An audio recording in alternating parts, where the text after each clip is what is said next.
said to get it closer to my mouth. So I don't talk very loud, but we're going to say a prayer for Todd. If you would bow your head, please. Dear Lord, we come to thank you.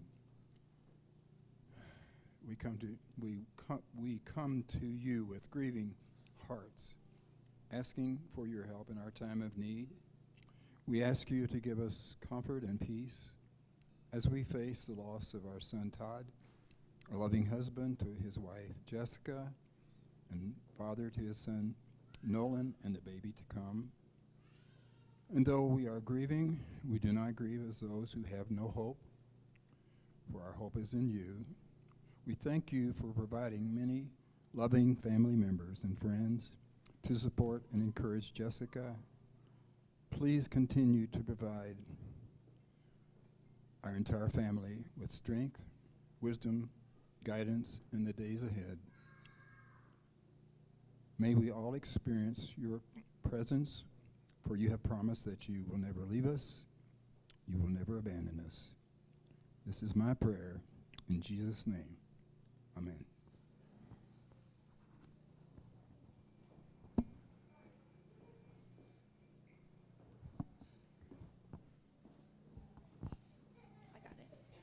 Hello. I'm going to try not to cry because I'm an ugly crier. But I just want to thank everyone for coming. It means so much to me and everyone reaching out to me and my family. All of Todd's family, my close family, my child and the baby has meant more to me than you know. This is obviously like the worst possible time of my life, and to have like the love and support, the words and encouragement of others is really what's keeping me here. So my plan is to read the obituary, which I wrote. I am not a short-winded individual, as any of you have seen, but it's really hard to write about someone that means so much to you and be brief. So please let me know if I'm not holding the microphone at the appropriate distance from my mouth. Stephan Todd Wahl, a very loving and devoted father, husband, and son, died unexpectedly on October 19th, 2020, at the age of 47 from complications due to a tragic cycling accident while descending the road of Olympic Parkway in Park City, Utah. Todd, or as I called him, Toddy, as he was known to friends and family, was born on October 27th, 1972 to Betty and Richard Wahl in Libertyville, Illinois. Growing up in Louisville, Kentucky, as a young boy, he demonstrated a loving, gentle, and compassionate nature, at one time pleading for his parents to rescue an injured cat found on the side of the road. Todd and his brother Jeff nursed it back to health, and it was later adopted. Even when very young, he was a constant helper.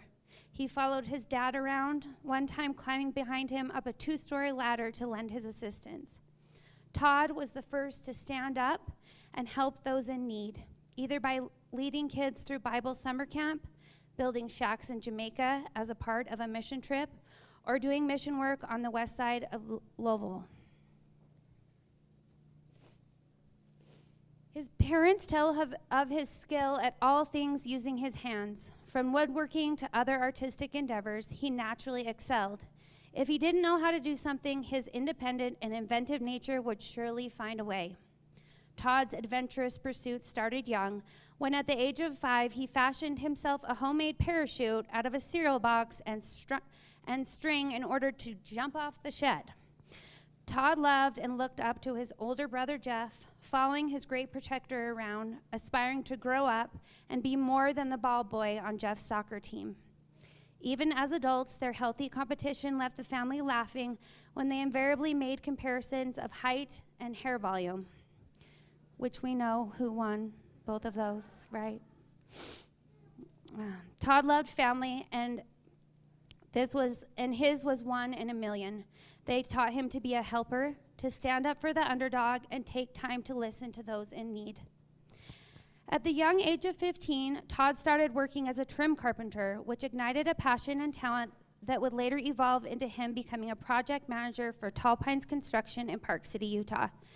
He helped manage the day-to-day operations of high-end custom homes with skill and experienced knowledge. His job at Tall Pines was a career he loved, and he felt a deep loyalty to its success, innovation, and high-end construction. He was a devoted project manager and gave his all for the good of Tall Pines and his brotherly boss, Garrett Strong, as well as his wonderful coworkers who he grew to love as family. Todd has always enjoyed and excelled in competitive and athletic pursuits. Todd was captain of his high school soccer team, an avid rock climber in areas such as the beautiful Red River Gorge, and a talented snowboarder. Snowboarding is what brought him out to Utah, and he had many fun times with the Salty Peaks crew. Once in Utah, his early 20s consisted of crazy, adventurous travel, punk music shows with his band of brothers, which often led to countless risky predicaments that he would recount for years afterwards. During that period, he met and married his first wife, Julie Peterson, with whom he maintained a cordial relationship over the years. You could say Todd was a man with 9 lives. He was a risk taker by nature, which led to uniquely fun experiences and dangerously compromising scenarios, yet he continued to ultimately land on his feet. In 2008, after some rocky years, Todd chose a new path in life. He decided to get sober and join the recovery community. On April 5th, 2008, he began his path in a 12-step program, committing to immerse himself in the program and do the necessary hard work to become willing, open, and honest in all things. He progressed through the gut-wrenching process the 12 steps outline in order to have a spiritual awakening and find his true self.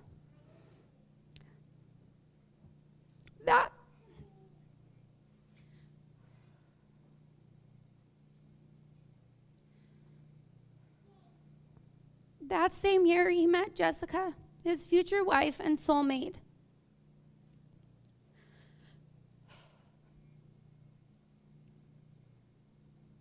I'm sorry. Oh, this is hard. Okay, they had an immediate connection that developed into a relationship filled with humor, trust, loyalty, communication, and quick-witted banter. Todd and Jessica married on October 29th, 2010 in an intimate courthouse ceremony, followed the next summer by a larger family-filled celebration of love and commitment. He supported her through the pursuit to further her education, follow her passion, and was proud to have a wife that served children and family in their darkest hours. On April 10th, 2017, Nolan Ryder Wahl, his daddy's pride and joy, the child he had yearned for throughout the years, arrived. You will never see a more devoted, playful, proud, engaged father. He took on his fatherly roles, those traditional and not, with eagerness and skill. As Nolan grew, Todd, as a father, evolved to include Nolan in house remodeling projects, trips to ride in the excavator at his work sites, and rides on their bikes to get gelato, dreaming of the days when they would ride side by side, keeping the same pace. And at some point, Nolan surpassing him to possibly even compete in cycling races himself. Todd wanted to teach him everything he knew, and he demonstrated all the traits of an honorable, hardworking, simple man committed to family, work, friends, and of course, cycling. Cycling, something he had been involved in since he was a teenager, became a huge focus of his life. He was also a competitor, active, athletic, and tough. As Todd tended to do with most things in which he was interested, he pursued cycling with passion, commitment, and determination to do his very best. He trained hard, won or placed in local races, and supported the founding and flourishing of the cycling group Cicada. He loved to arrange group rides where they would meet at 3 Cups Coffee to plan that day's canyon route. He grew to love the group of men he rode with and looked forward to any time they spent together. He relished riding solo, pushing himself to his limit. Occasionally, Todd would be accompanied by his slow-riding wife. Together, they enjoyed the sport they both fell in love with. this past year, Todd and Jessica decided to tackle a new adventure, buying a 1961 rundown holiday mid-century modern home in need of all the love, sweat, and tears that one could muster. Todd worked day in and day out, spending hours late into the night and throughout the weekends remodeling the neglected home in order to create a beautifully customized refuge for him and his family. In May, Jessica and Todd and little Nolan were finally able to move in. It was not yet completed, but it was livable. The plan was to continue with the internal and external renovation of their home throughout the next year so that they could spend more space, so they could enjoy more space for their growing family. Todd and Jessica planned to have a spring baby. That would give him enough time to finish the inside and outside of the house before the arrival of their new baby in May of 2021. Todd was ecstatic to have another child and hoped for a girl. Girl or boy, he would be overjoyed at the opportunity to become a father a second time.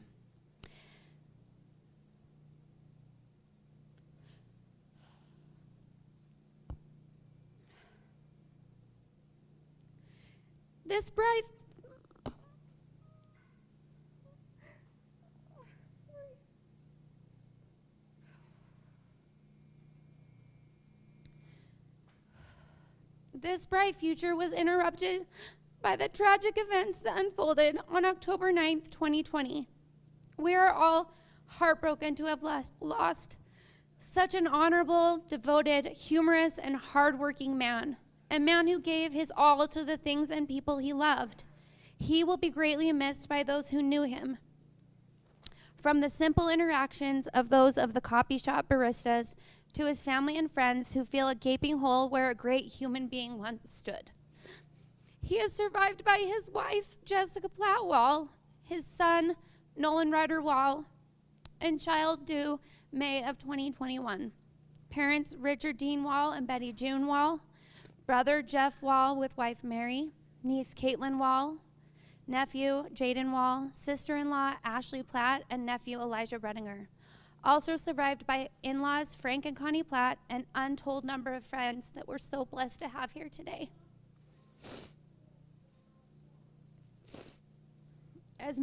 As many of you may have read by now in my Caring Bridge updates, I feel a profound loss that my true love, my protector, my sarcastic joker is now gone. If I could sum up a man such as this in a simple paragraph, a few pages of an obituary, a website full of old tales, I would. Instead, I ask that in the open mic portion today, you relate your memories of Todd so I can share the recording of this celebration of life with Todd's children at a later time. This will allow them to see little glimpses into who he was and what he meant to each and every one of you. I will continue to share on Caring Bridge, as I have found it to be the only release I receive these days. If you haven't yet read it, I encourage you to read it and follow along on my journey. Where's Meg? So is Bryce next? Yeah, I'm going to introduce. I just want to make sure I'm not introducing incorrectly, right? Now I will introduce you to the next musical share.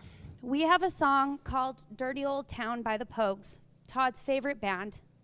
Every night, Todd and I would switch off the bedtime routine. Brush teeth, book, and bedtime lullaby. I would sing Baby Beluga, a Rafi 1980 classic. Todd would sing Dirty Old Town. Todd sang this for the last 3+ years of Nolan's life, and in doing so, Nolan knows the words. Todd, today we will hear Dirty Old Town performed by Bryce Shell, who ironically plays in a Pogues cover band, and whom we are lucky enough to have here today to sing one last lullaby from Todd to his little buddy. Thank you. I don't know what to do with this.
We have not had the opportunity to thank you personally.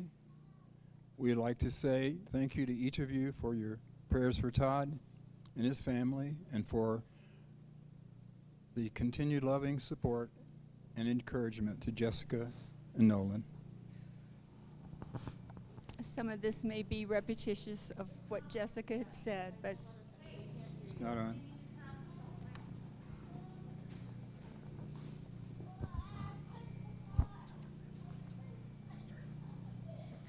start over. Okay. All right. Do it again. If we have not had the opportunity to thank you personally, we would like to say thank you to each of you for your prayers for Todd and family, and for the continued loving support and encouragement to Jessica and Nolan. Okay. Todd was born into our family October the 27th, 1972 in Libertyville, Illinois, a small community about 40 miles north of Chicago. He was our second child. His brother Jeff was 4.5 years old and so excited to have a little brother of whom he was very protective through the years. My parents came from Kentucky to visit the next day after he was born. My dad was so surprised and so proud to see his new grandson in the nursery, lifting his head while lying on his tummy and turning it from side to side at just 2 days old, as if to say, "I'm here and ready to go." That was the beginning of his active life. As with most siblings, Todd and Jeff were similar in many ways, but each had their own personalities and gifts. God gave us almost 48 years with Todd, and each year has been special from the time he rolled over, sat up, crawled, walked, and could run. He and Jeff loved the outdoors and playing outside with their dad and friends. As a child, Todd loved animals: snakes, turtles, dogs, cats, bunnies, bugs, and worms. As he grew, he enjoyed sports, especially the competitive part. There was soccer, biking, skiing, snowboarding, canoeing, swimming, rock climbing, tobogganing, hockey, and ice skating. There was a few things he didn't like as a child and an adult. He tried watermelon from year to year, and he never did like it. And also, he tried Brussels sprouts. As a child, he and Jeff used to call them alien heads and did not eat them. In 1980, we made the decision to move back to Kentucky from the Chicago area as a freelance illustrator, and we wanted to be closer to our parents and family. Todd was in 2nd grade and Jeff was in the 7th when we moved. He and Todd were active with the youth group at our church in service to others. In his later teen years, he went on a mission trip with Jeff to Jamaica. He also worked on local mission projects in Kentucky, remodeling and repairing homes in underprivileged areas. And while in high school, he spent summers along with my cousin as a trim carpenter. He really enjoyed working with his hands and building. And while in college, he was involved with Young Life, a ministry to high school students. He was always eager to help people and showed compassion to others. He worked at a rock climbing gym and at a local sporting goods store, Quest for the Outdoors. He was asked to go to Utah to try out snowboards at a winter exhibit. This was the beginning of his trips to Utah, and during this time we kept in close touch with Todd. It was hard having him 1,600 miles away, no cell phones, no text, and no FaceTime in those days. He worked at Salty Peaks in Utah. After a while, he got a job working in construction. This is where he met Garrett. Little did we know that he would be a lifelong friend to Todd.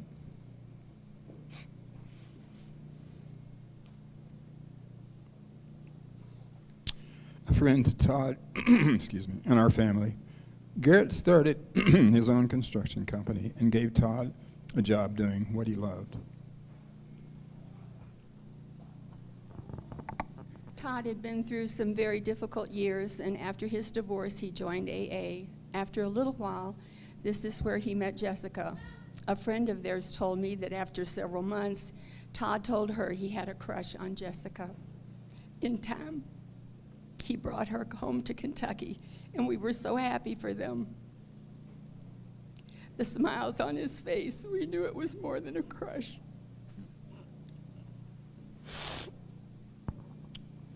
Just as Todd did, we fell in love with her. What a blessing she has been to our family. We love you, Jessica, and we will always be there to support you and Nolan and the baby to come. Through the years, we have been able to visit and help them work on houses where they lived. Todd's dad was the chief gopher and loved every minute. To have the opportunity to work side by side with Todd, even till 10 or 11 at night, with very few breaks and a late dinner.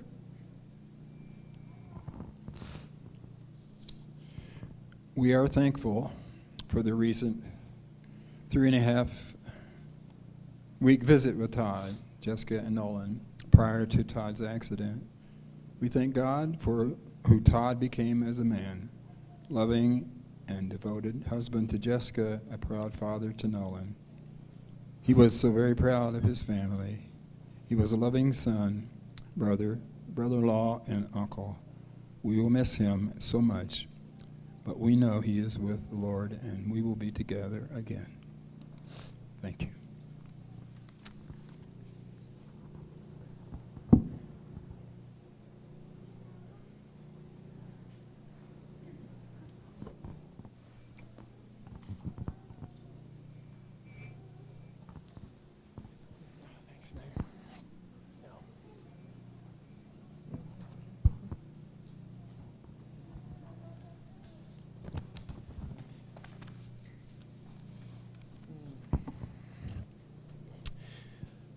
So I really miss Todd. Even as I was writing out these thoughts, it's still hard for me to believe that he's not here with us and that we're here for this service. In fact, I texted Jessica the other day and I just said that I really wished that I could just talk to Todd. It had been about 2.5 weeks since our last and final conversation, and it just felt like it was time to talk to him again.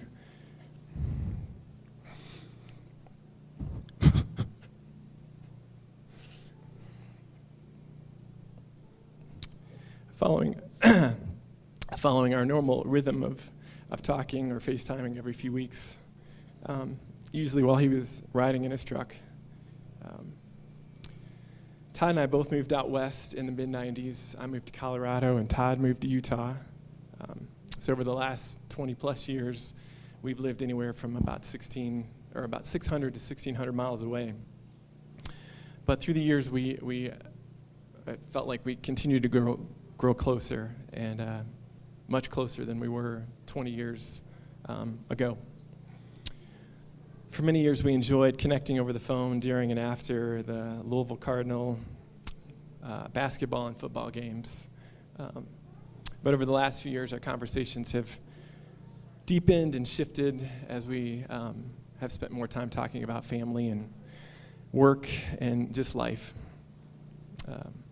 Also, during the last few years, we've had the opportunity to go on several family vacations together with Jessica and Todd and Nolan and my parents, visiting North Carolina and California, Colorado, Montana. So I'm really thankful for those years, or those memories and those times together, even more so now. As I think of Todd, who he was, what made him unique, I think of his humor. He helped me to laugh many times on the phone when I needed someone to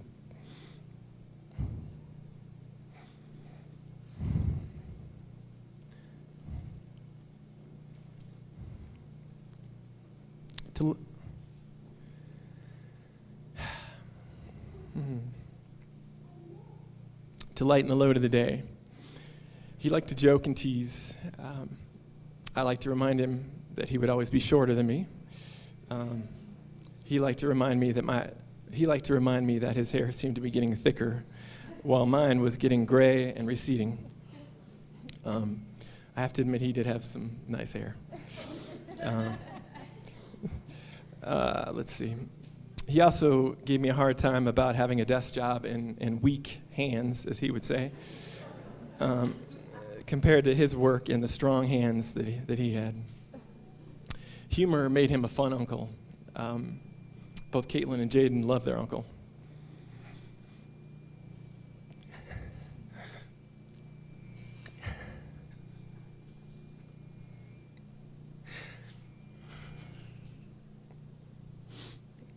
Yeah, thanks. No, I think I can do it. Okay.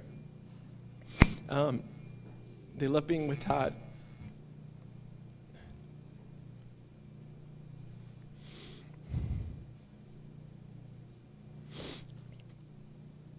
And being teased by him. For many years, Caitlin, she was sitting there a minute ago, Caitlin called Todd Uncle Fuzzy Head because of his short hair. One of my, sorry, you probably didn't hear that, but I'll try that again. For many years, Caitlin called my daughter Todd Uncle Fuzzy Head for his short hair. One of my favorite pics of Caitlin is sitting on Todd's shoulders when we were, she's sitting on Todd's shoulders with her hands on his head as we were walked around Disneyland. Whenever we were together as families, the kids always wanted to sit next to Todd and be near him. They felt safe with him, accepted and loved. When I think of Todd, I also think of his heart. When we were younger, we would go out to eat, and Todd would always tip really well. He had worked at a restaurant at one point, but he was a very, very generous tipper, and I was, I guess, an average tipper. But he would look over to see what I was tipping, and then shake his head in disapproval many times. He stopped doing that as we got a little bit older, but over the years, I really benefited from seeing his generosity in different situations, which challenged me to be more generous. In him, I saw a big heart for those he thought he could help. It's been mentioned a few times. We went on a trip to Jamaica one year to build houses together for those without homes, shacks, homes. Todd, well, yeah, I'll just stay on track here. We're building homes for families that didn't have them. But I saw his heart just to provide hope and shelter to those he was helping. Also, giving good gifts were a part of his heart. Our kids always enjoyed the bike-related gifts they received from Todd and Jessica, including the Strider bike and blue helmet that Jaden still loves for his 4th birthday. When I think of Todd, I also think of his skilled hands. Earlier this week on Caring Bridge, as Jessica reminded us of the blood, sweat, and tears, and all of the customized creative effort Todd put into their new home. Mary and I are actually living in Todd's first remodel project called the Payne Street House, P-Y or P-A-Y-N-E. Over the last week, as I've looked around the house, I've been reminded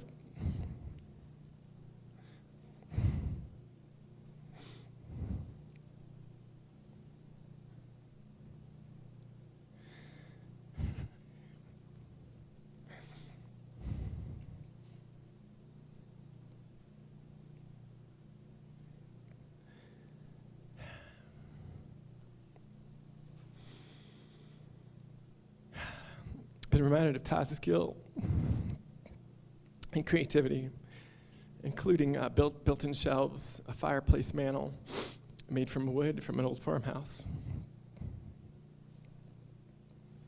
vaulted ceilings,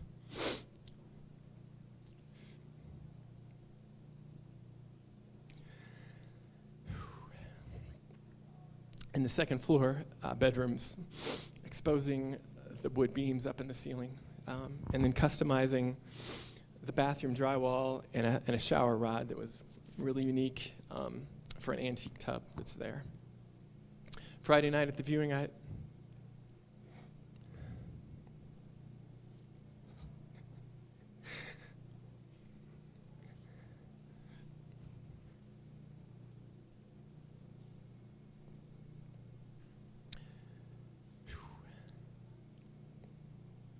talked to Todd's friend Dusty. He's also a skilled carpenter. Dusty and I just reminisced and recalled, excuse me, the creative and unique work that Todd did in that house over 20 years ago when he was first getting started. In recent years, while Todd was working up in Park City, some of my favorite calls with him were the FaceTime tours of the houses that he was working on. During those calls, it was fun to see his dedication, his pride, and his passion for his work. So, as I said earlier, I will miss Todd and think of him often. Wishing we had more time together on earth, but thankful for the brother that I have.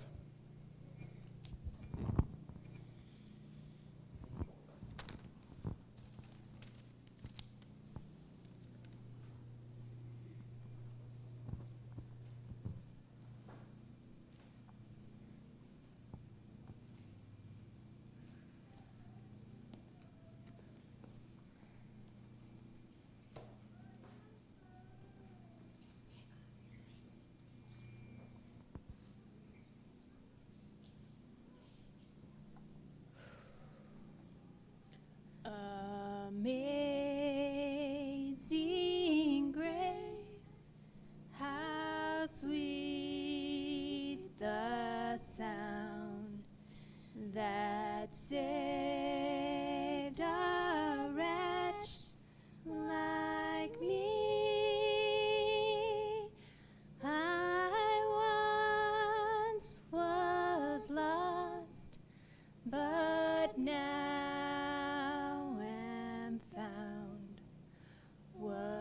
blind, but now I see. Through many dangers, toils, and snares, I have already come. 'Tis grace hath brought me safe thus far, and grace will lead me home. We love you, Todd.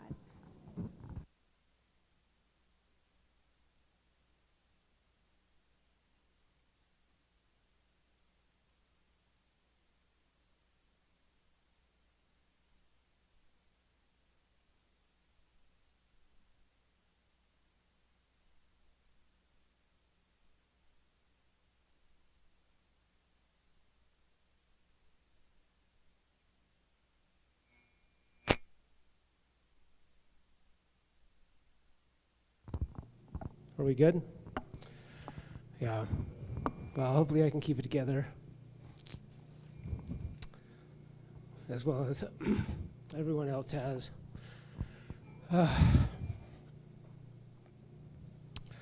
What is there to say about someone who's played such a large role in my life?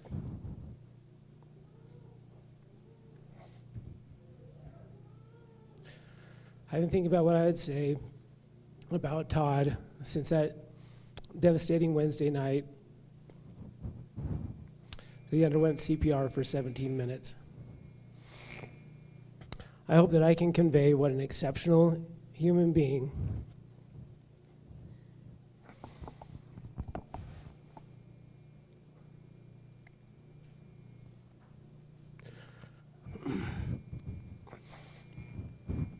that my friend and brother was. It's probably easier for me to start at the beginning when I met Todd, We'd both recently started working for a home builder, DST Construction, in Park City in 1998. Todd was around 26, full of life, and very much enjoying the Salt Lake scene. We met on a home we were working on in Pine Brook. Todd was doing finish carpentry,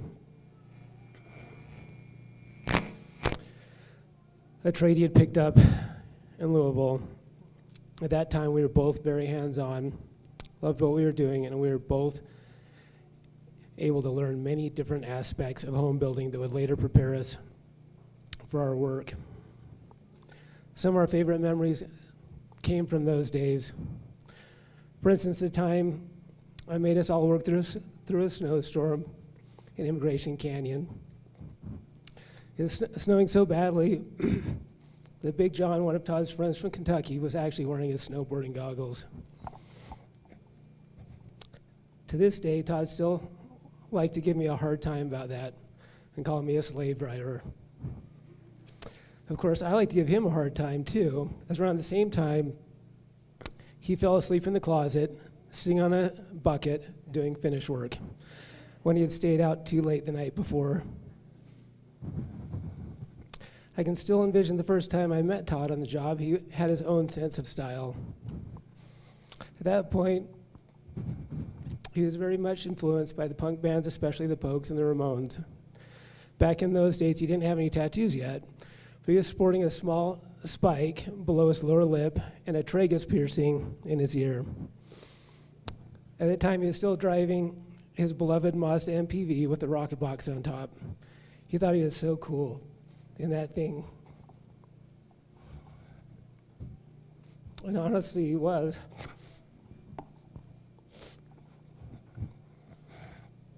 Little did I know their relationship would blossom into something that would become a lifelong brotherhood, spanning the decades.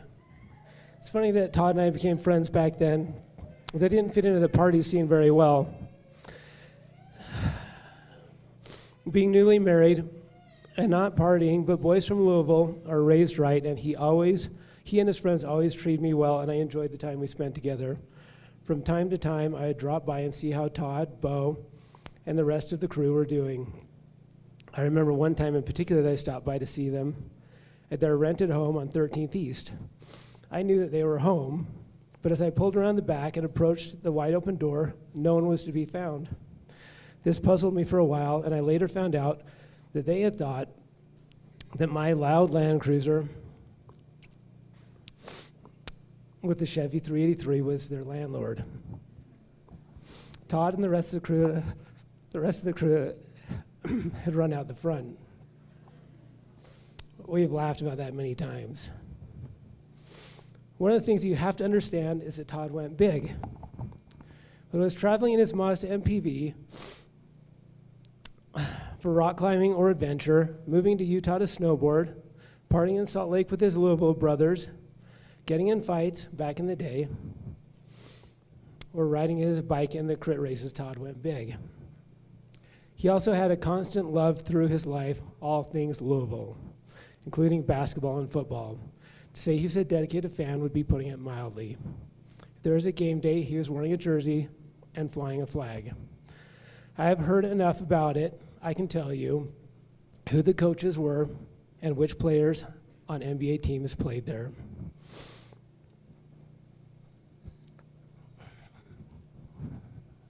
I've been able to witness much of Todd's life and have seen the highest highs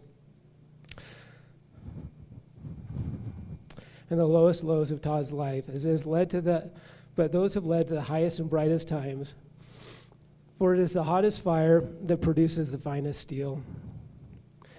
As I've mentioned, Todd liked to go big. Unfortunately, this led to in this instance, it led to an addiction to drugs and alcohol. It was a dark time, and it affected him deeply. I vividly remember the exact moment that he accepted, realized, or acknowledged that he had a real problem. From that moment on, he was completely committed to sobriety. is a testament to his willpower, dedication to himself, his family, that he was able to overcome such a great obstacle. This one choice of sobriety that he made changed the entire trajectory of his life. Not only changed who he was inside, because as long as I have known Todd, he has always had a spirit in him that we all connected to and loved. As many have said, he always had a sparkle in his eye and an easy laugh, but sobriety brought out the best in him. There's more to this life than what we know, and we are here to become our best selves. Todd had become his best self. Sobriety enabled him to look beyond himself, to be such a great example and friend to all of us. He was always one to remember his friends and would often call those that he hadn't seen to check on them, just to see how they were doing. For instance, when there was a volcano that erupted in Hawaii, he was calling to see if Nandi, who was living there, was okay, even though she wasn't working with us at the time. He truly cared, and that is why he was so loved by all. I know that he never intentionally tried to be a role model or someone that others looked up to, but that's who he became. That's what role models do. Because of who he was, he has inspired others to be better in their own lives. I can tell you that he changed people's perspectives as well. An architect recently told me that long ago, because of Todd, he had made a conscious decision not to judge people by the way they look. He initially judged Todd because of his tattoos, but after working with him, he realized that he had made a serious error in judgment. He had realized what an amazing person Todd was and wanted to make sure that he didn't make that mistake with other people. Sobriety also gave him the perspective to see that he wanted a family. Finding Jessica and having Nolan was the best thing that ever happened to him. There's nothing he wouldn't do for either of them. I could see that Jess completed Todd and made him whole. I am so grateful that he was able to have such a beautiful family. Our actions speak louder than our words. And the work he put into being a good husband and father and provider show how deeply he loved them. Working night and day to make a home is not something you do for yourself. He loved getting Nolan up in the mornings and would tell me about making his breakfast smoothie, picking out his clothes, and getting him dressed. He wanted to make sure that it all went together perfectly, and he wanted to share his sense of style with his little buddy. Nothing made him happier than having Nolan sit in his lap while he woke up in the morning. He was so excited to be able to teach him all things that a father teaches his son. I hope that my son, Carson, and I can help to show Nolan these things now. I'm so grateful that I'm able to stand here to talk about Todd. Listening to him has made me realize how much he meant to me. Work brought us together, but our common interests, cycling, enjoying one another's humor, style, his kindness,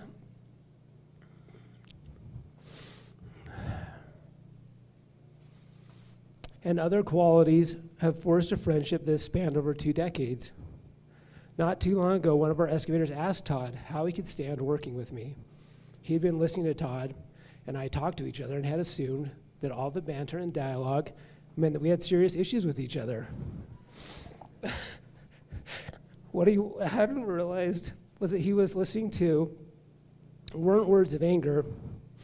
We'd become like a couple of honoring old guys who have shared so many experiences together that we knew exactly how we felt about one another.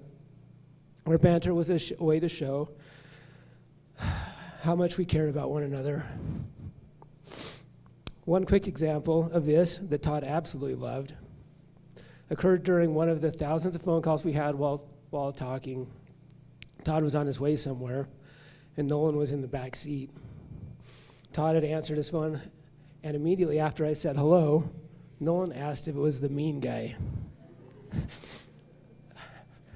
Apparently our excavator was not the only one who didn't understand our humor. I immediately knew I was never going to live that one down. Todd started that minute coaching Nolan to call me the mean guy. I hope I'll always be the mean guy. Todd's death has affected us all so deeply, and I am more than grateful to have had the time to be able to spend with him.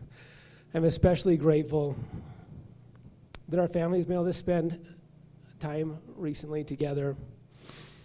I will cherish this last summer we spent on a camping trip and his first mountain bike ride in over 20 years that we took about a month ago. Although we both expected that we'd be working together until we rode off into the sunset, I am grateful for every minute that I've been able to spend working with someone I love for the past 22 years. I have to tell you that I don't believe this is the last time I'll see Todd. Our friendship will span further than this life, and I know I'll see him again. I know that he will be waiting for his family, ready to embrace them with open arms and continue the next part of their journey. We are meant to be together with our families, not just in this life, but the next. Until that time, I guess I'll just pretend to not like Louisville basketball and football, and we'll have to do the cheering for Todd.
Thanks, Bryce, for playing. My name is Meg.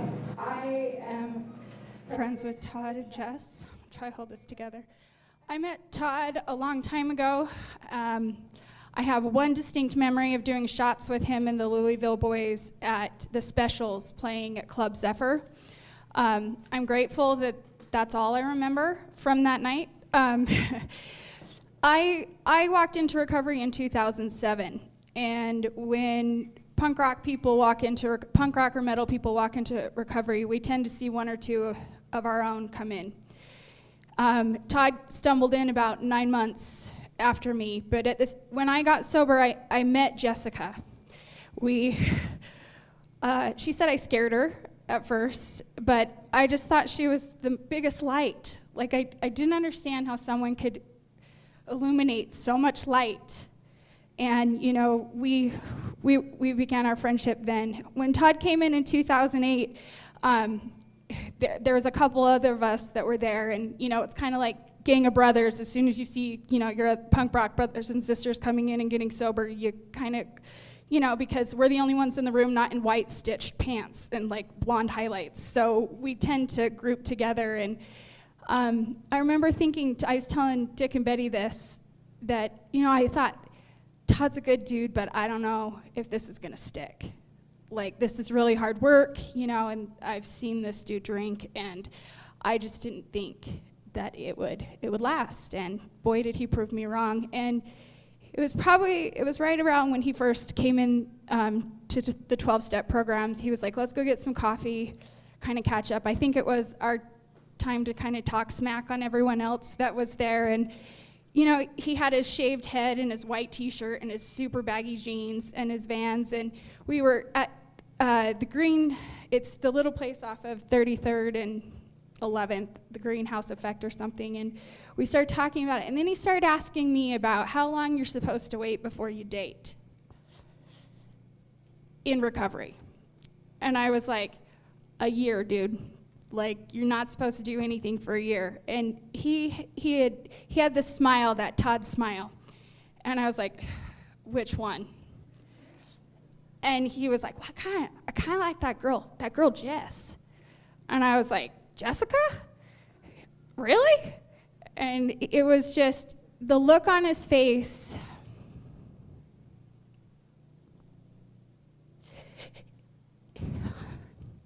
I knew he loved you from the minute he met you. Todd and Jess have been of service to the people around them secretly for a really long time. Todd would show up with that stupid truck and move me or many other people in AA. If you have a truck in AA, you're gonna be moving a lot of people.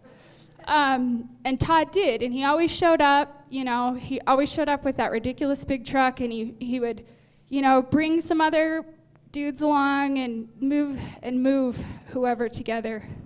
There was a few years ago when I was a single mom again, and I was going through a really hard time. And Jessica showed up, and Todd showed up. I don't hang out with them every weekend, but they showed up. And that's the challenge that I want to give all of you. Dick and Betty raised a really good man. A really good man. Nolan's father is a really good man. The way that we raised Nolan to see and honor his father is I'm calling on all of the men in the room. Show up. Take him to the park. Take him on a hike. Talk to him about the Ramones. Talk to him about the Pogues. Tell him what good punk is. Tell him to stay away from post-pop punk. Tell him, you know, take him to Ranch. Take him snowboarding. Get him a deck. Take him to Fairmont. She's got an incredible group of women that have circled around her. But I'm calling on the men in this room. Be there for Todd. Be there for his son.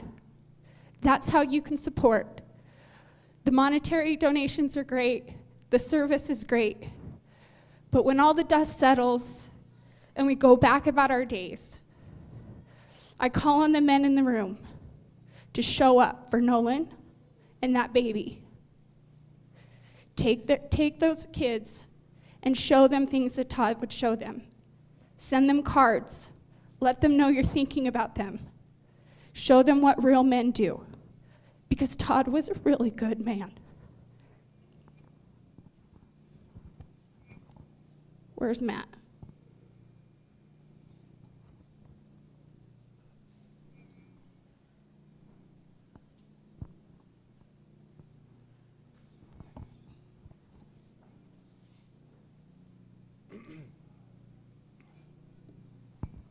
I'm Matt. Oh yeah.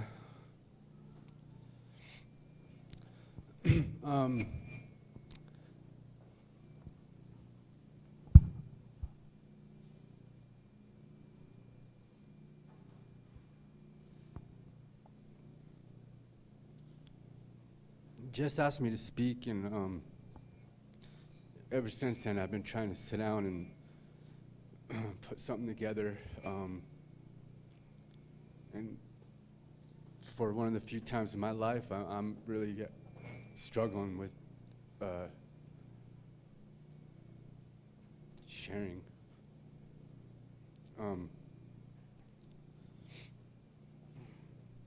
There's 3 men in my life that that I look up to and love, and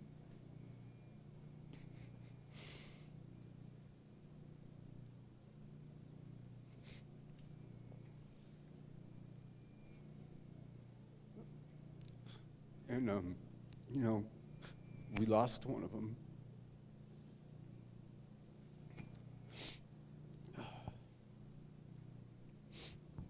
I first met Todd in the program, remembering my first impression of him. You know, his big truck and Maggie. And not knowing what to really think, you know? And then he was basically a friend of a friend, and started hanging out with them a little bit, and I just can remember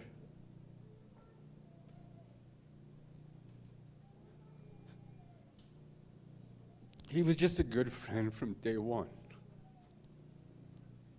And he was just so real and honest and genuine, and he didn't just act like he cared, he showed you he cared.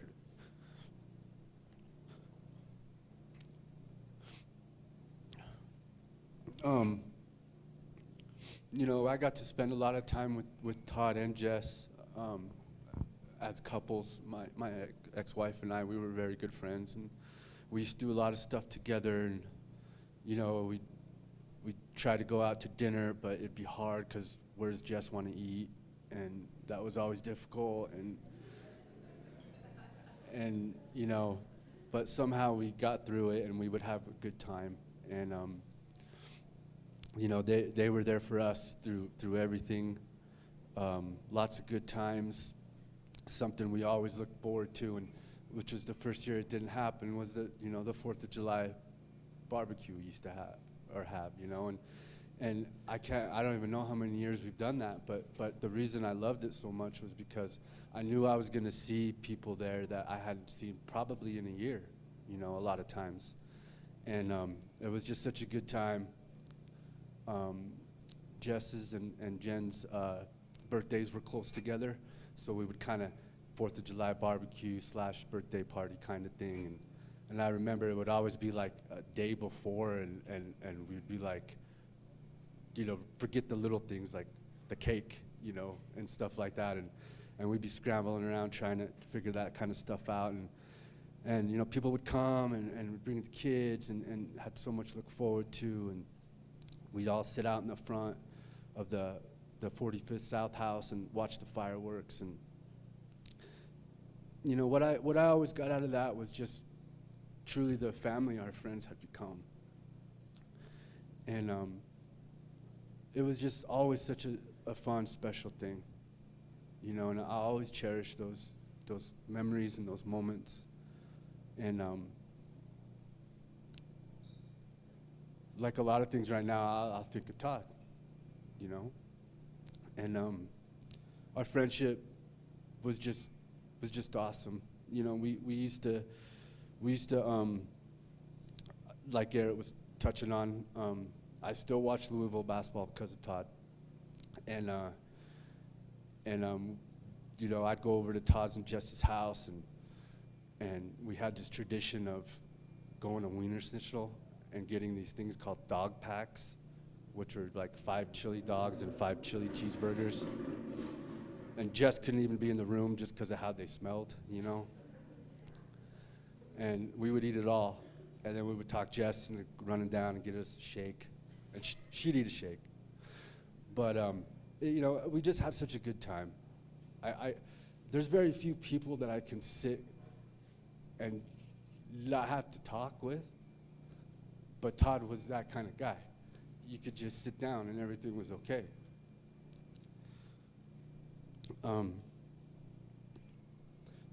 Todd's generosity in showing up for people and helping them, you know, with his hands, you know, not only like for support inside, but you know, if you needed help with something, Todd would come help you. You know, my friend Andrew and Todd, I swear they've done every project I've ever had to do, and I would ask them to help me do it, but like really they would do it, and I would kind of clean up the garbage or whatever, you know, or go get lunch. And I can't tell you how many times he's been in our house to hang a TV, to put a screen door up. The sewer main broke and Todd was out there. I mean, like just everything, you know, and he did that for a lot of people. And he was willing to do it, you know. I mean, he did it not because he had to, he did it because he was taught. And that's what he does, is help people.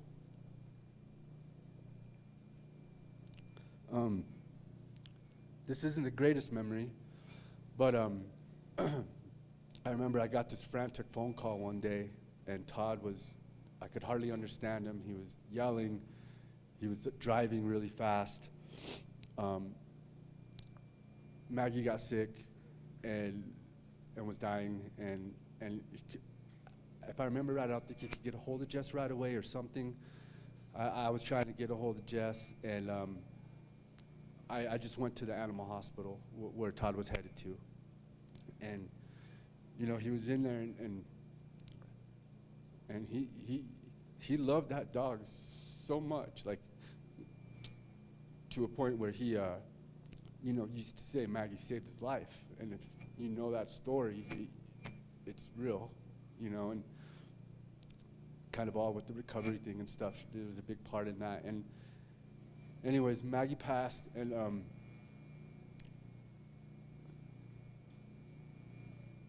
Todd was so broken. And I could still picture him, you know, just that big dog, you know, cuddled up to him and just uncontrollably crying. And it just, I guess the reason I'm sharing that is because, like, you can't measure Todd's heart, you know, and I don't think we'll ever be able to.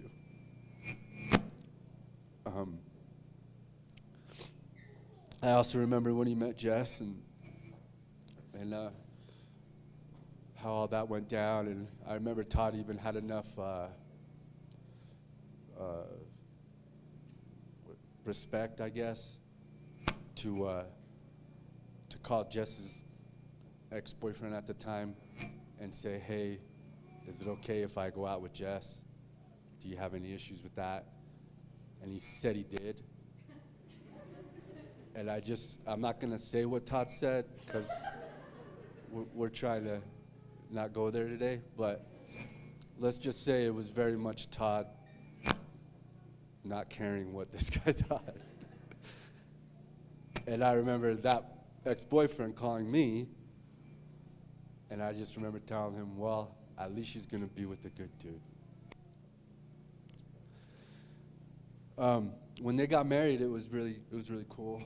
a little ceremony, and we were very touched to be there because it was little before the big celebration, of course, and that was just amazing. And I remember, I'm short, so I always wear tall shoes, and Todd bought us all a pair of Vans to wear in the wedding line, and I probably have like 30 pairs of Vans now, because I don't know. It was just his little touch, It was just his little, we're going to get fancy and this and that, but we're going to wear Vans, And that's just the way he was. He's just so real and genuine with how he believes and how he feels. But the one thing I could tell you is how much he loved this woman right here.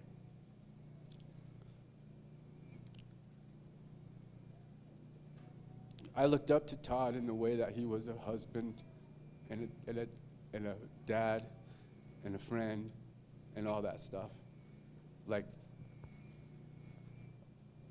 the Wahl family to me is inspiring, to what someone would want, or I guess what I would want.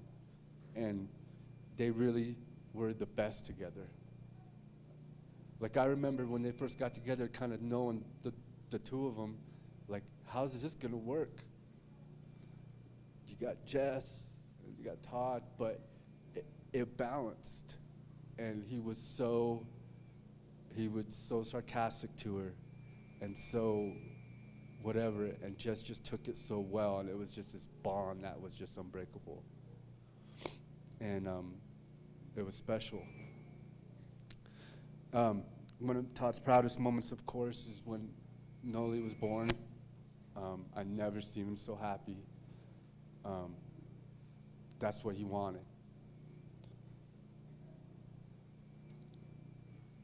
Todd wanted to be a dad. Of all the good things he is and what he does and everything, he wanted to be a dad so much. And when he got that little boy, he was just so happy and proud. And then we all saw what kind of dad he was, We all saw how special their relationship was.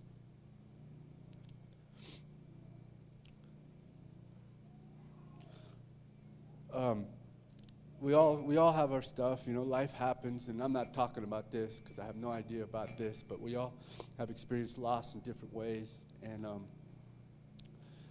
the thing about Todd and Jess is it was one of those places that I could just show up at, and I could just sit there and just be okay when things weren't okay. And I always knew that about them. Todd, he'd just call, It would be this constant game of phone tag, though, but he'd call and just say, just checking in with you. And I'd do the same, especially the last year. He's so busy, and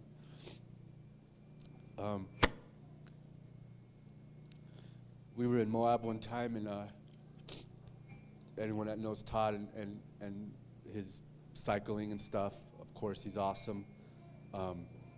He also has to have the best stuff. And we were going to go on a mountain bike ride, and I had both my bikes. Well, I had just gotten a brand new bike, and it was a very nice bike. And I rode my old bike because I wanted him to ride the nice bike. And he was like, no, I don't want to ride your bike. I'm like, I insisted on it. Anyways, to wrap this part up, I came over a ridge. Todd wasn't coming over the ridge, so I went back, and there he is carrying the bike. And he's got this goose egg, I'm not kidding, it was like this big, bloody down his face. I can't remember what else he was hurt, but the only thing that came out of his mouth was and he was carrying his eye, I didn't scratch your bike. That's all he was worried about, But that's just how he was. I wish that I could articulate a little better about what kind of man Todd was. But what I will say is, if I can be half the man Todd was, I'll be a pretty good person. And I want Jess and Noli to really know that we're not going to leave you alone. the boys and I will come get Noli and go have some fun. And we're never going to let him forget who his dad was. And we'll be there for you, Jess. Promise that.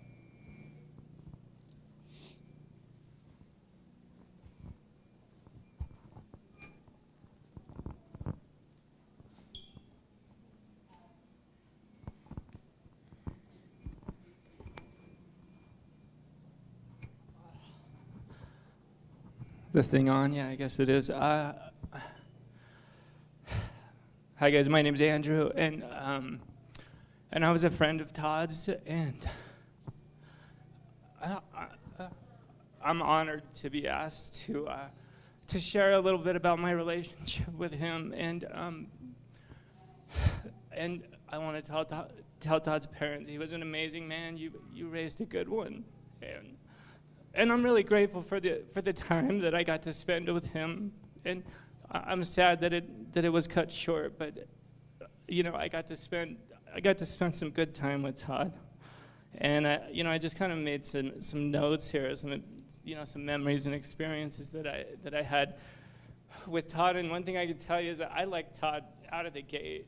I like that guy, and I met Todd in recovery when he came into recovery, and I had some friends in recovery that had known Todd from before, and Jake and Meg and another friend Steve. And so when Todd came in, I got introduced to Todd, and we kind of ran in the same circle of friends, and I just immediately liked him. And one of the first things I remember about him was that truck. We've heard about this truck. If you ever saw Todd's maroon Ford Super Duty, it was a crew cab long bed. You would never see him park it in a parking lot because you couldn't turn this thing around. It was enormous, this giant maroon Power Stroke. He'd fire that thing up, and it was just this noisy, this big noisy truck. It was as high as it was long, and the big black dog. I remember the big black dog, and so I got to start spending time with Todd, and we went. We would do trips to Lake Powell and to Moab, and it was kind of touched. One thing I remember about the trips to Lake Powell was Matt and Todd. When Jess started hanging out with Todd, she took a real interest in Todd's diet, and so Matt and Todd loved sweets. I mean, they just loved sweets, and I remember specifically down in Lake Powell after a day on the lake, we would be playing all day, and Matt would be like, Todd, there was so much food down there. It was stupid how much food, and most of it was just all junk food. You had to be really careful on that trip not to gain some serious weight, but you would see Todd kind of look, where's Jess at? And, him and Matt would just murder like a whole tray of brownies, and so many good memories with Todd.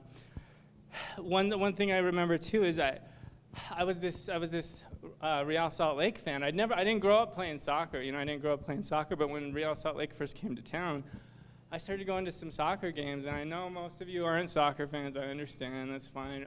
But I kind of just fell in love with Real Salt Lake. I was going to these soccer games that was down at Rice-Eccles Stadium at that time, and it kind of became this huge RSL fan, but I'd never played soccer.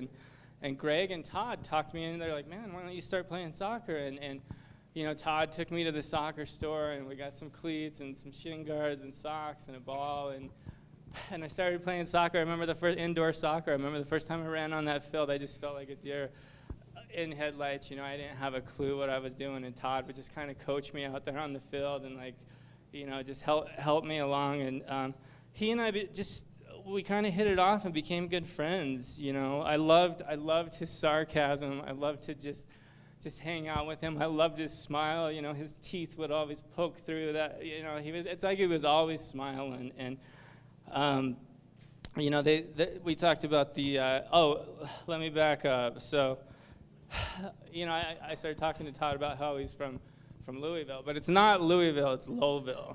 Lowville. Todd taught me that it's not Louisville, Lowville.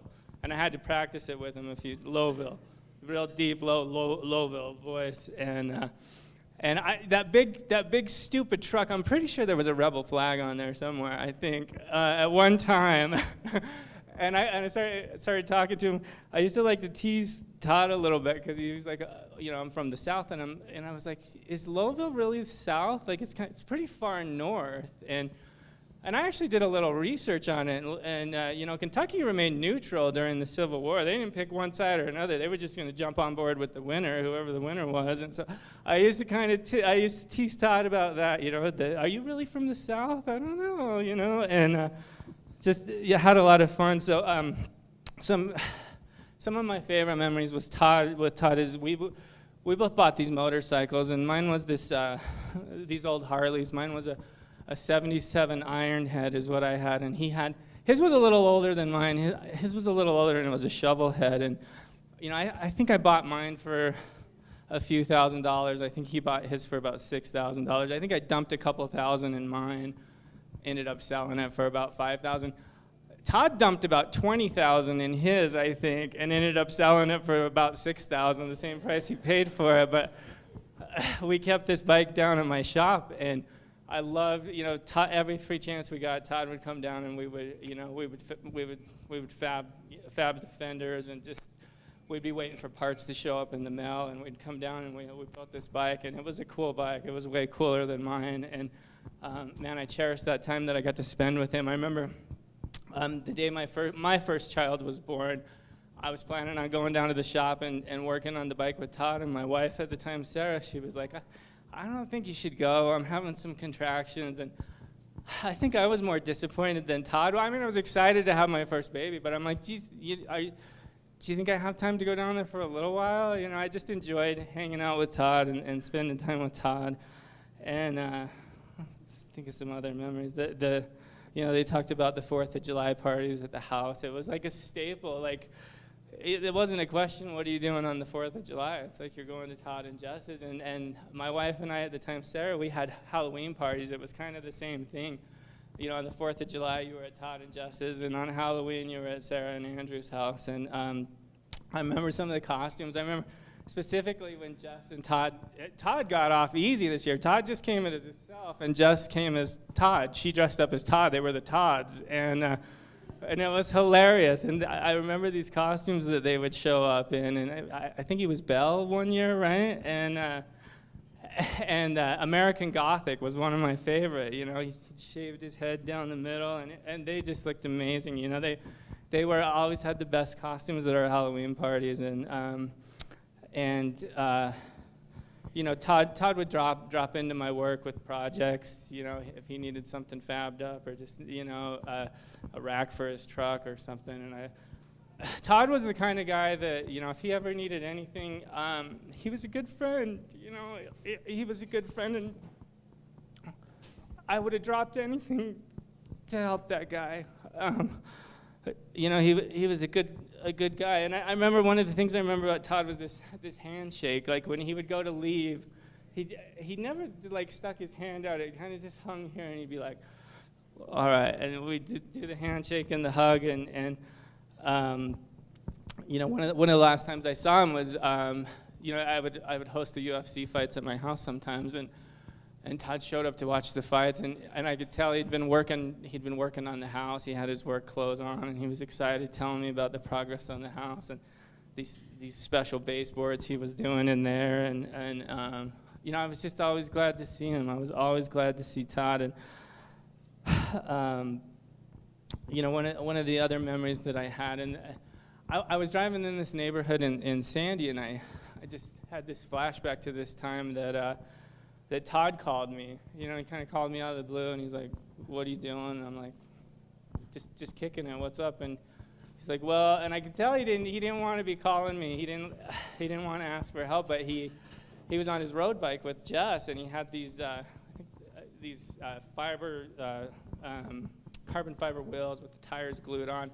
He had a flat tire like at the base of Little Cottonwood Canyon in a neighborhood over there, and he's like, what do you, and I had a big truck now, and he's like, what are you doing? And I'm like, nothing, what do you need? And he's like, well, I got a flat tire, do you think, and it's just he's the kind of guy, I would have dropped anything for Todd, I would have helped him anytime, anything he needed. And so, I jumped in my truck and drove down and loaded up their bikes. And like I said, I'm honored to be asked to just share a little bit of my experience with Todd and my relationship with him, and I think the best way that I can honor Todd is what's already been said, by honoring what he loves, by honoring Justin, those kids, because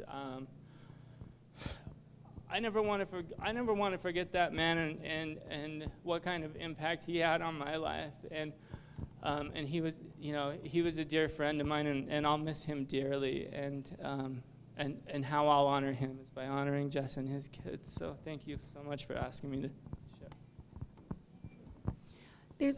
There's lots of people that want to share, and in our singleness and purpose, let's keep this to a 2 to 3 minute share. Those of you know who I'm talking about. I'm bad for a 2 to 3 minute share. You're timed. There'll be a buzzer. Okay, buzz me, because I was going to just talk when I got up here. I'm Bradley Joe. I'm friends with Todd and Jess, but last night I was thinking about it, and I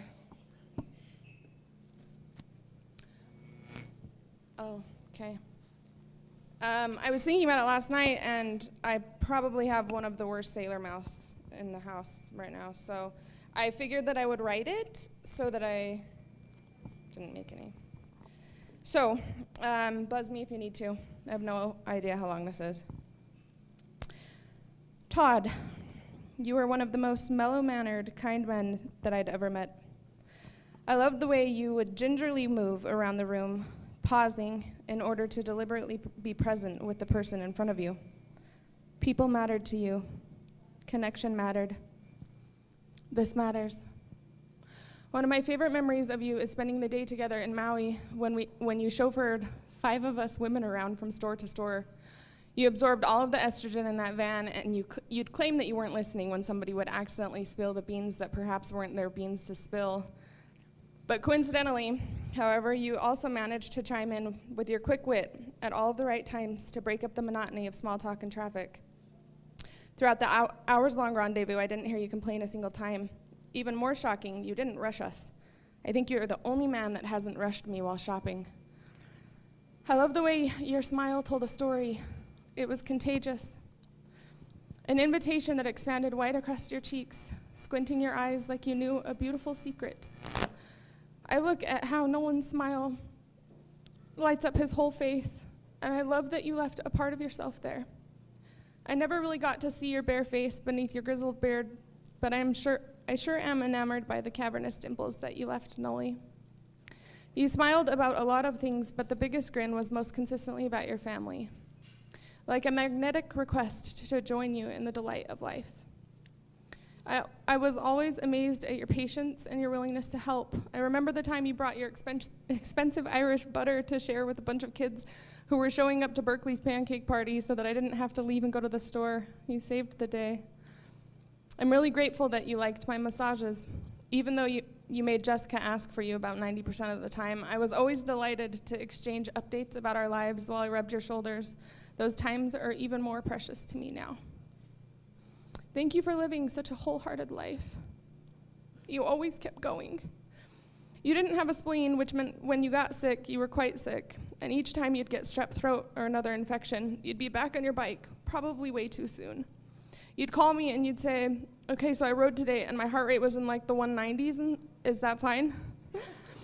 I'd laugh and I would tell you to slow down, full knowing that you wouldn't listen. You'd assure me, well, normally when I do high intensity stuff, like it's not uncommon for me to ride or to hit the 170s, so it's not that much different, is it? I refused to co-sign on your bullcrap, and we'd laugh at your incessant need to ride, and you'd compromise by promising to drink more water and to get off if you felt dizzy. Nothing slowed you down, except people.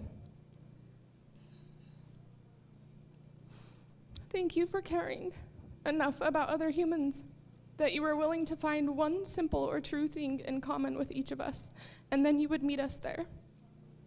Thank you for being so generous and helpful. You were always one of the last ones to leave our pool parties because you and Jess would walk around and clean up after everyone without even being asked. I noticed that you tried to leave things better than how you found them, and I want you to know that that is what you have done for all of us.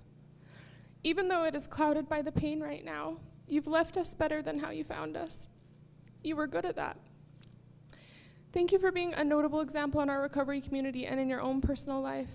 I watched you share an honest love with Jessica, and you had a depth of joy in parenthood that is not simple to find. I can still hear the way you softened when you would ask little Buddy what he needed. Your love for your family was shining and beautiful to witness. What a blessing it is that they will never have to wonder if you loved them, because it was palpable. Thank you for being my friend. It has been an honor to love you. Jessica, your aching heart is learning a terrible truth, even if it feels like it will shatter you anew. And I'm watching you continue to be willing. Beneath limbs holding the impossible weight of this grief, I see a fire still burning in you. A fire that tells you that this pain is real, and it whispers it's here, its warmth reminding you of your own true heart. When I lost my father, grief came and swallowed me up whole, and for the following 11 years, I have experienced a lot of grief and read a lot of books about it, and yet it is still such a mystery. Each time it feels like a new, unwelcome visitor. Of all the things I've read, Liz Gilbert has said it best for me, so with some slightly altered verbiage, I'd like to share what she says about grief. Here is what I have learned about grief. I have learned that grief is a force of energy that cannot be controlled or predicted. It comes and it goes on its own schedule. Grief does not obey your plans or your wishes. Grief will do whatever it wants to you, whenever it wants to. And in that regard, grief has a lot in common with love. The only way I can handle grief, then, is the same way that I handle love, by not handling it at all. By just bowing down before its power in complete humility. When grief comes to visit me, it's like being visited by a tsunami. I am given just enough warning to say, oh my God, this is happening right now. And then I drop to the floor on my knees and I let it rock me. It is a full body experience. To resist it is to be brutalized by it. You just bow down. That's all you can do. And you let this thing roll through your heart and your body and your mind in all its vehemence. How do you survive the tsunami of grief? By being willing to experience it without resistance. By being willing to feel everything. By being willing to accept the unacceptable. The conversation of grief, then, is one of prayer and response. Grief says to me, you will never love anyone the way you loved him. And I reply, I am willing for that to be true. Grief says, he's gone and he's never coming back. And I reply, I am willing for that to be true. Grief says, you will never see him walk through that door again. And I say, I'm willing. Grief says, you will never have access to his wisdom again. And I say, I am willing. Grief says, you will never hear that laugh again. And I say, I'm willing. Grief says, you will never smell his skin again. And I get down on the floor, on my knees, and through my sheets of tears, I say, I am willing. I am beginning to understand that grief is not the same thing as depression. Depression is an unwillingness. Grief is a movement, catastrophic and mighty, that you allow to rock you and spin you. Depression is the refusal to feel. It is a refusal to move or to be moved. It is resistance, and it is futile. I am not depressed in the wake of his death. I am destroyed. But I am not depressed. But that's only because I am willing to be destroyed by it. I will live on because I am willing. I am willing to take this life on God's terms, not mine. Love's terms, not mine. Grief's terms, not mine.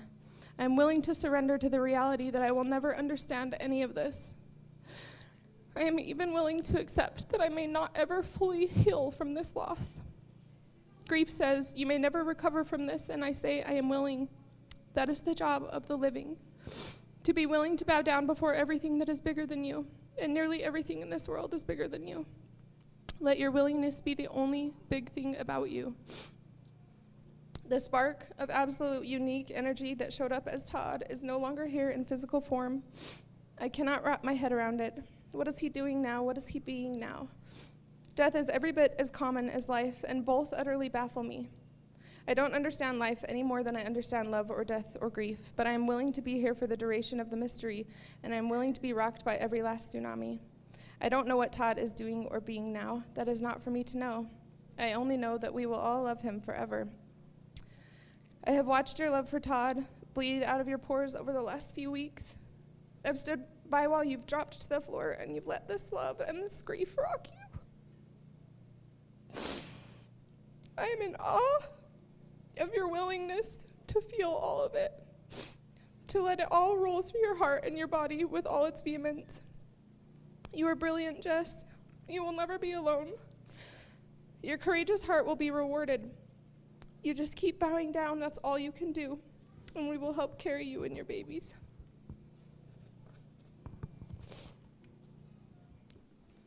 Meg. Okay, we have a few more friends, and everyone's going to be brief, but Jess really would like people to have the opportunity to share, so stay with us. Oh, yeah. Hi, guys. My name is Mike Canales, and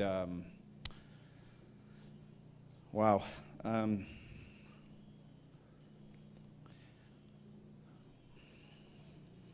don't have anything prepared.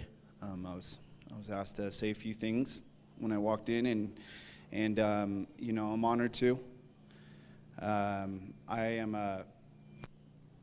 known Todd for about 11 years. I got sober about a year after him. And I'm his barber. I cut his hair. And but you know, I'm not just his barber. You know, I'm his friend in recovery. And I was just given the honor to sit with Todd for 30 minutes every 3 to 4 weeks and have a one-on-one with him. And you know, what we say in recovery, I'm just over here thinking, like, you know, what should I share? You know, because I know Nolan's probably going to be watching this one day.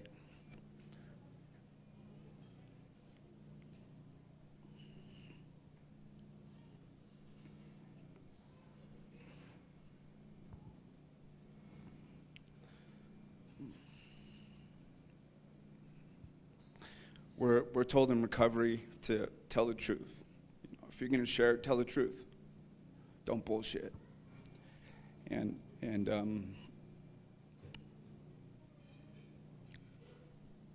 what I've heard today was the truth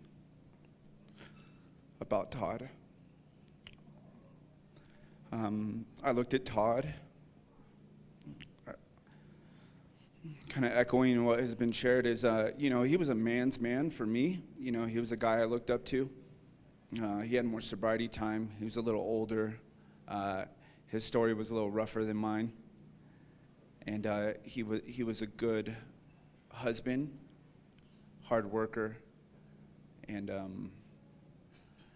you know, I remember when he was going to take this picture, and he said, you know, he would just sit down. This was Todd's routine. Todd was always my last haircut of the day on my schedule. And when I saw Todd on my schedule, I was like, cool, I get to cut Todd today. And I know he was always rushing, because my last haircut's either at 6 or 6:30 p.m. And he would walk in literally right at the minute, you know, 6 or 6:30. And he would take off his trucker hat. He'd still be a little dirty from work. And he would sit down, and he would cross his leg like this. And he'd kind of just sigh. Like, I made it, I get to relax, and I get to talk to my friend. So, with this haircut, you know, he's not very particular. Sometimes he is. He said, "Now, Mike, just make sure you bring that fade up a little higher, okay? Because I got pictures in 4 or 5 days. I got family pictures." And so, you know, our conversations, because I started cutting his hair in 2015, and I've known him for about 10 years, but didn't really know him. And, you know, when you get to cut someone on a regular basis, especially a friend of yours in recovery, you get to know them and what's going on in their day-to-day life, you know. And I got a peek into Todd's life, because I was always just so interested in what he was up to, because it was like, we're pregnant, we're going to have Nolan. And I remember that period. And then I remember him talking about renting the 4500 South house, and he would consult with me in that, you know, should he sell? Should he rent? And then he got into this whole construction. And I would ask him, you know, where he was at in the project, you know, and he was just like, oh, well, we should be done by November, we'll be done now by Christmas, and then we'll be done by the spring, and then, you know, it was always getting pushed out, and then in the middle of that, he's like, we're going to have another baby. I think we're going to try to have another baby. And I just, like, turn off my clippers, you know, and I'm just like, Todd, you're getting old, bro. Like, you're building out this house all by yourself. You know, you're, you know, the foreman, the big wig at your construction company, and you're gonna have another baby. I'm like, better do that now. And he just like looks at me like with this smile, and he's like, I still got it in me, man. You know, I'm like, all right, I don't doubt it. I don't doubt it, bro. And I'd say about 2 months later, I'm like, so how's it going? He's like, she's pregnant. I'm like, damn, okay, bro. You know, and so, you know, I feel very fortunate and very lucky that this last 5 years, I really got to spend a lot of personal time with Todd, and get to know he was just the most patient. He just had the best energy about him, and we got to go to Hawaii together. We got to go to St. Thomas together, and you know, we had all these good experiences and memories with Todd and Jess, and you know, I just feel so grateful. So that's all I have. Thank you, guys.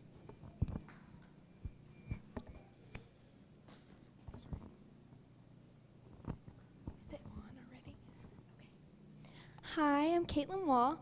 I was I was Todd's niece. I just wanted to share a few memories that I had with him and his family. One of my favorite memories, as my dad already talked about, was that I called him Fuzzy Head, and his hair was like literally cut so short, and I remember just like sitting on his shoulders and rubbing his head, and I was just like loving it. I was just like, oh, Fuzzy Head. So that was a really fun memory I had.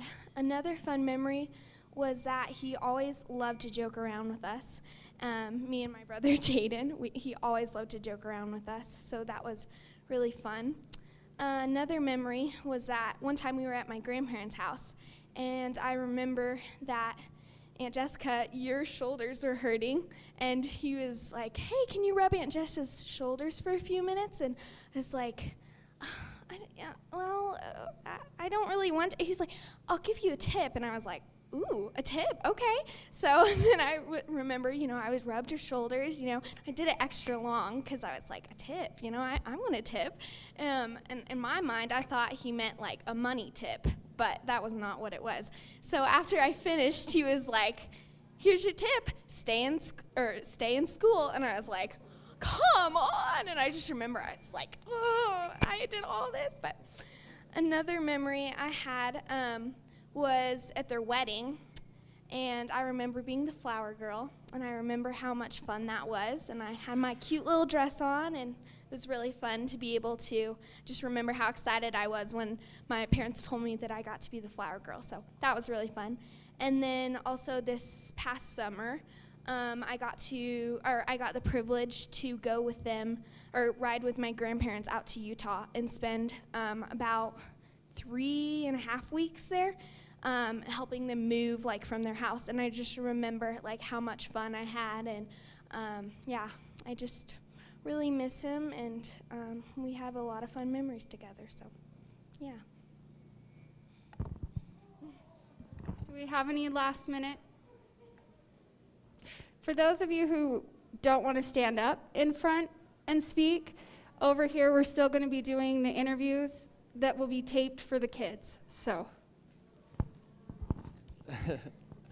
I'm Jeff. My wife Alex and I became friends with Todd and Jess, mostly in our group of friends that started having little kids. So we got a lot closer over the last 4 years.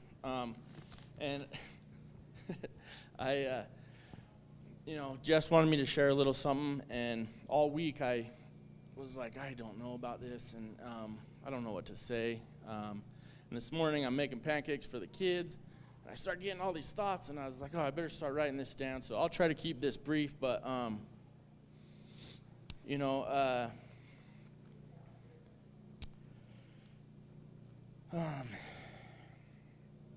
I think the amount of support and attention that Jess has received and during this tragedy is a direct reflection of how much she and Todd were loved as a couple, and a direct reflection on how amazing Todd was as a man.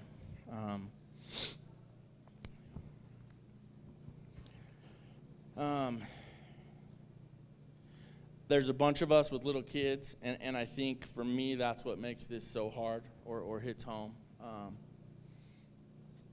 But all that being said, I started to think, like, you know, what would Todd do, or what would Todd want me to say?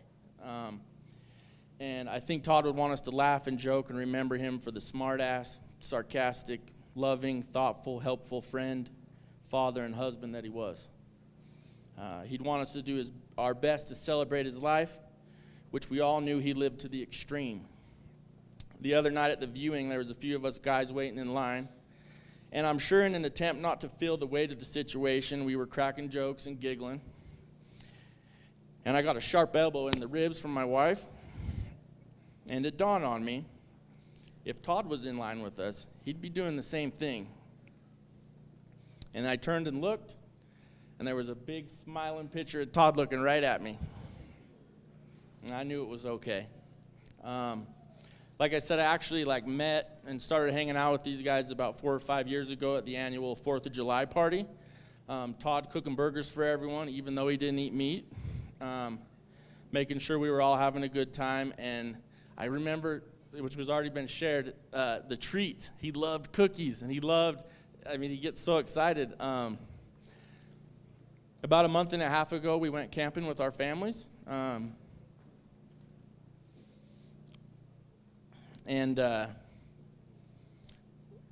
know, the things I remember most about Todd from that trip were, one, his excitement when they brought the treats out. He made the best breakfast burrito of my life while we were camping, without meat. The two of us stayed up the second night talking really late after all the mayhem went to bed. And, you know, we shared life stories, talked about recovery, how he hated the word spirituality, but he lived a loving, principled life just the same. We talked about our families and the future we wanted for our kids. And the biggest thing was the ear-to-ear smile he had when our two boys would fly down the mountain on their bikes. He was so proud of Nolan. And I was able to start selling to Tall Pines a couple years ago. After a couple years of slowly working on Todd at all the barbecues, I finally got a chance to get their business and work as a subcontractor for him. And one thing I loved about working with Todd is that his willingness to get things done and finish things on his own. Because if anyone's in construction, most project managers sit in their truck and talk on the phone and call subs for every little thing. You know, like, oh, I'm missing one doorstop. Can you come an hour away and do it? But not Todd, you know. He's like, oh, I'll take care of it, man. I got it. No worries. And that was nice. Todd was a craftsman, you know, like we all have talked about, and he showed it in the house that he built with his bare hands. I was able to give him a hand a couple times and was envious of his dedication to making that house special for his family and his desire to do it all himself. As I wrap up here, I come back to the question, what would Todd want? And I promise, Meg, I wrote this before you shared. I think Todd would want us all to hug our kids a little tighter, kiss our wives or partners a little more, and tell our friends and loved ones that we're here for them a little more often. It's easy to step up and offer help when tragedy strikes, but I challenge all of us to remember Todd after the dust settles and stand by Jess and the kids, not just today, but 6 months from now and 5 years from now, because that's what Todd would want.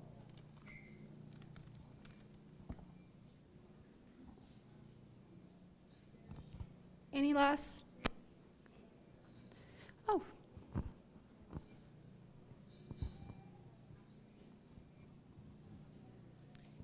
So I'm Todd's sister-in-law, Mary, and I just had a few things to share, just real quick. Recently, my husband Jeff has been reminding me and the kids of a verse in the Bible that basically says or talks about generosity. Whoever refreshes others will be refreshed. I see this as a beautiful picture of Todd's life, who he was to others and his family. As I look across this room, I see how big Todd's heart was. I believe Todd used his God-given gifts and abilities to give in ways to others that were uniquely and only Todd. I love how Jeff so beautifully talked about Todd's humor, heart, and hands, and these are all ways that Todd refreshed others. And I believe because he refreshed others, he was refreshed himself. Myself included. From the minute Todd and I met, when Jeff and I were dating, I knew Todd and I shared a special connection. Who knows, maybe he knew I'd be his sister-in-law. In birth order, we were both the baby of our own families and were born the same year. I always tried to give Todd a heads up each year since I was 8 months older as to what it was like to be that particular age that year. I'm going to miss teasing him back about getting older. I particularly loved to see the passion Todd had for life, whether he was cooking our family delicious meatless tacos on vacations, working on custom homes, customizing his own home, talking Cardinal basketball or football with Jeff over the phone. He was passionate. I also deeply admire Todd's way of communicating. He was honest.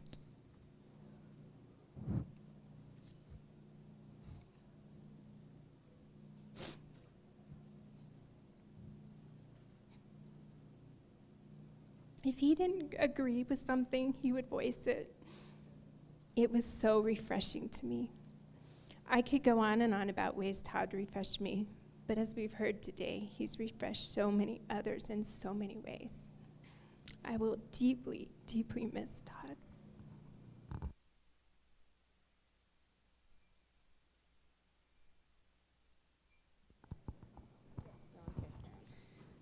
Hi, I'm Casey Adams. I'm happy to have you guys all here with us today to celebrate an amazing person that had come into my friend Jessica's life.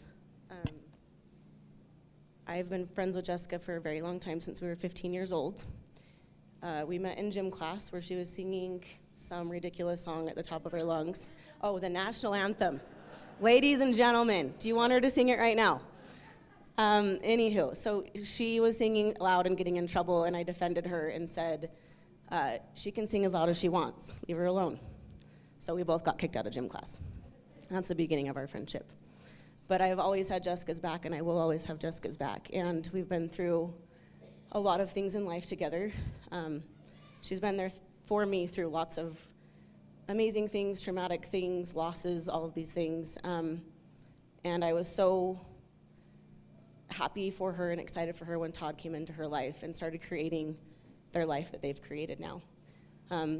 He's hilarious and kind and handsome, and him and Jess were just so hilarious together, like for the building of the house and him just teasing her and just being playful and fun, and him and I would love giving her shit and just teasing her all the time, and she hated it, but we did it anyway, and it was how we connected. And you know, there was a time we went down to a concert in Salt Lake, and I was having a lot of anxiety at that time, just like right now, but and I didn't want to drive down the canyon, but I wanted to go to this concert with our friends, and so Todd was like, well, I'll just wait for you at the end of the day, and I'll bring you down so that you can be with Babe, and I call her Babe, and be there for the concert. So it was the sweetest thing ever. He came and picked me up, and we drove down the canyon, and he's always been my sweet buddy. And one last thing, he wanted Jessica to call him the captain, like I don't know if it was like a funny, like, I don't know, thing, you know, but like, he was like, I think you need to call me the captain. Jessica's like, I'm not calling you the captain.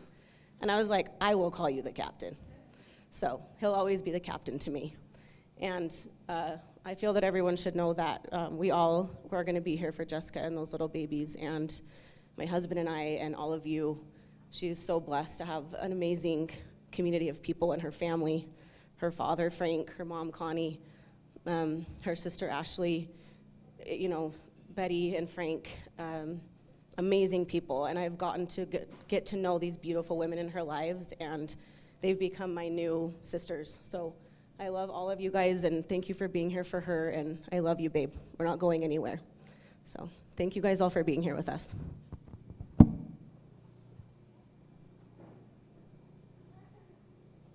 Feel free to enjoy drinks if you'd like. Also, if you have a moment, please come and be interviewed while we still have time. Thank you for joining us, and that concludes the program.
Like, this is yeah, I'm trying to dress like this for work, but I was supposed to do this casual and then just, because for some reason Vans passed. So, yeah.